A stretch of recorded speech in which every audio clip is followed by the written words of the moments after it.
एक महीनो अॻु टंडो अलियार में बेदर्दी सां क़त्ल थियल सिंध तरक्की पसंद पार्टी जे मरकज़ी वाइस चेयरमैन इल्ताफ़ जिस्कानी जा क़ातिल गिरफ़्तार न थियण वारे अमल ख़िलाफ़ सिंध तरक्की पसंद पार्टी पारां मरकज़ी अॻवान सैयद अतहर अली शाह, अली लिग़ारी, बाबर वसाण ऐं ॿियनि जी अॻवानीअ में तरक्की पसंद पार्टी हाउस खां हिकु एहतिजाजी रैली कढी वई।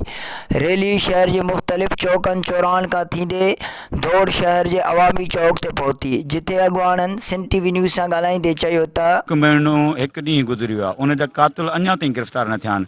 असांखे अफ़सोस आहे। असां मुतालबो था कयूं त अल्ताफ़ जिस्कानी जा क़ातिल गिरफ़्तार कया वञनि, वफ़ाक़ तां कब्ज़ो ख़तमु कयो वञे ऐं ज़िले सदर निसार कीरो जा कूड़ा केस ख़तमु कया। न त इंतिज़ामिया हिन ते को क़दम खयो आहे, न ई सिंध हुकूमत।